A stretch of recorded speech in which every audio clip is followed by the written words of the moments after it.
I'm going to be talking to Max Fawcett, journalist and columnist for the National Observer, about a recent column titled Jason Kenney's Impotent Inquiry is More Dangerous Than It Looks.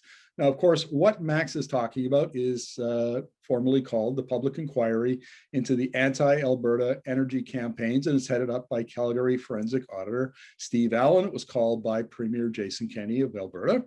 And so welcome to the interview, Max. Well, thanks for having me back.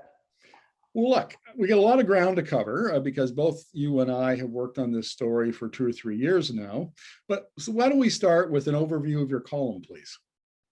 Sure. So I had somebody who is being investigated by Mr. Allan's inquiry send me a copy of a notice that 40 organizations were sent, basically summarizing that he had done his work, he wanted their feedback, he was going to give them a certain amount of time. And the really interesting sentence in that was this line about how basically he didn't hold them accountable or blame them or find anything legally actionable in it, which basically amounts to him saying the whole point of this enterprise is for naught. You know, this idea that there's this shadowy conspiracy of US funded Canadian Angos who are out to get Canadian energy just falls apart, right? What he's basically saying is I'm going to do an accounting of donations that has really already been done. But I'm not going to find any ill intent or sort of criminal nefarious purpose, which raises the question: what was the point of this to begin with? I think we've seen this sort of falling apart piece by piece over the last few months. You know, there was that series of odd tweets that Vivian Krause had, where she sort of backed away from the idea that foreign money was even a problem. That drew a whole news cycle, and now we see that Mr. Allan doesn't seem to think that it's a problem. So, I do hope that questions are asked of the Premier and the Energy Minister, why did you do this? And is it a giant waste of time and money? Because that's what it looks like to me. This is one of the oddest inquiries I've ever seen, Max, because many viewers will remember that during the 2019 Alberta election, Jason Kenney, leader of the UCP, his big part of his narrative was foreign funded activists are hurting Alberta. It worked very effectively. It was a very effective narrative. And if he had just stopped there, that's all he had done. But no, he had to call an inquiry into the funding of the foreign funded activists, which then found nothing and completely disproved his own narrative. I mean, he didn't shoot himself in the foot. It was both feet and other appendages. This is one of the silliest, poorest, I'm grasping for words here because it just was a boneheaded play on the part of the Premier. The only thing that I can the only conclusion I can draw is that he actually believed the theory, right? Which sort of speaks to, this idea that he's this very smart, tactical mastermind. Maybe he's not that smart because, all of us in the, Ango adjacent journalist community, which is to say people who see this issue from a side other than Ango's bad, oil and gas good, said right from the outset, this inquiry is a waste of time because everyone knows that there is money coming in from the United States and that it is a tiny fraction of the amount of money that is raised in this country by environmental organizations. And at the end of the day, the only conspiracy that's afoot here is that these organizations want to prevent climate change. And just as a oil and gas company invests in different jurisdictions in order to maximize their return on investment, so do foundations that care about climate change. And guess what? Canada is a good place to invest because we have the rule of law, we have courts that work, we have courts that uphold treaties and any number of other legal statutes.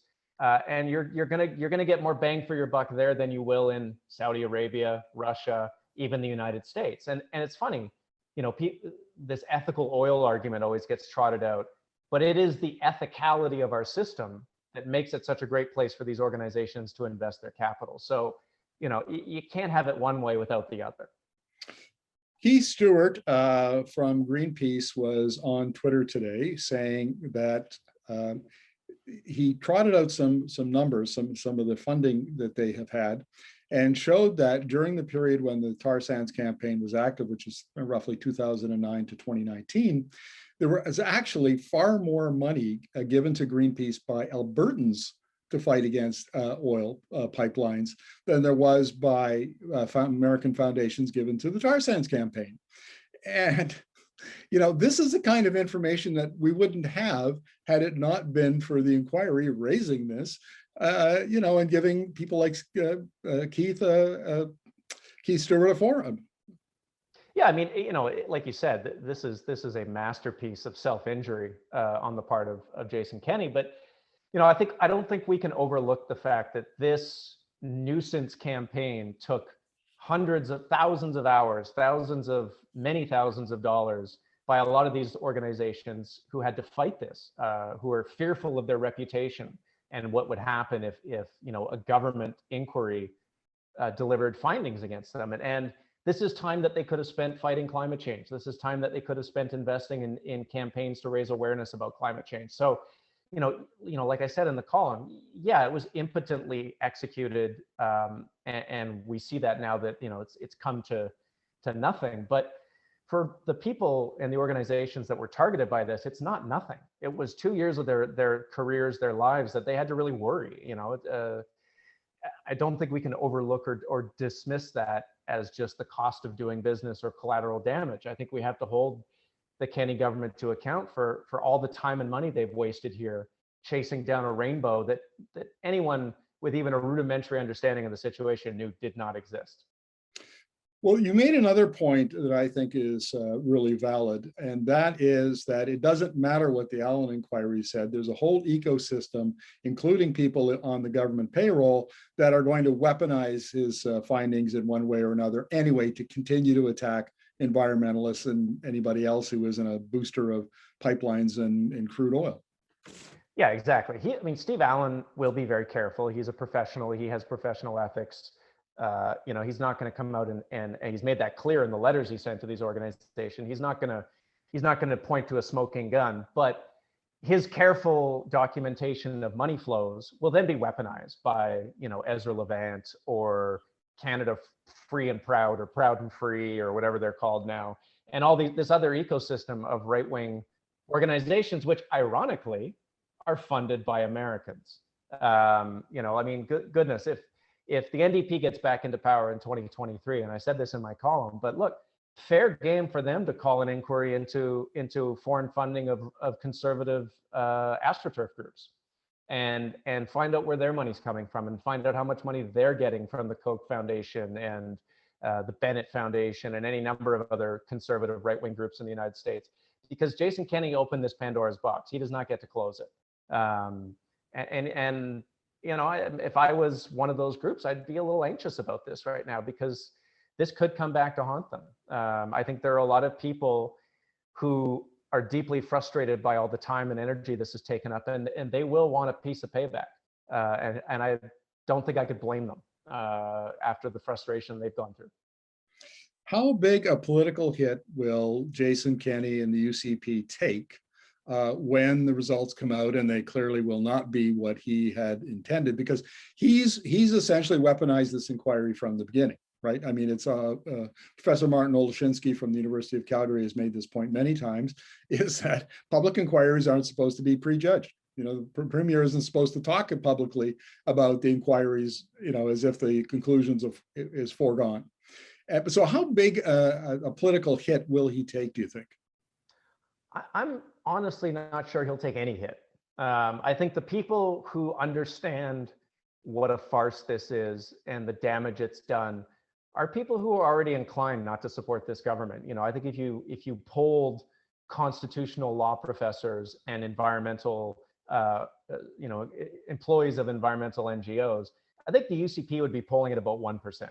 So I'm not sure that this is going to make things any worse on that front. And I think, Kenney has learned the lesson of other populist demagogues, like Trump and Bolsonaro, in that if you say something often enough, it becomes true to the people that you say it to, and there is a constituency in Alberta that still has a hard time reckoning with the fact that the world is changing, the global energy market has completely transformed, and we are headed in this new direction. They are angry about it.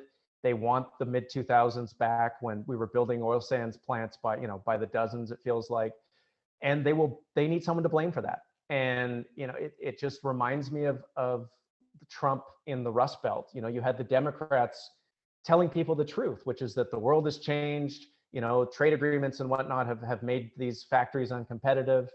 And you had Trump saying, I alone can fix this. I will make them come back with the stroke of my pen.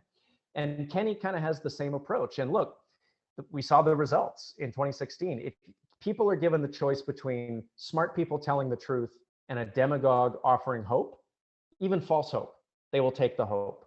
And I do worry that we're going to see a repeat of that in 2023, especially with the fact that oil markets are now seeming to kind of really firm up.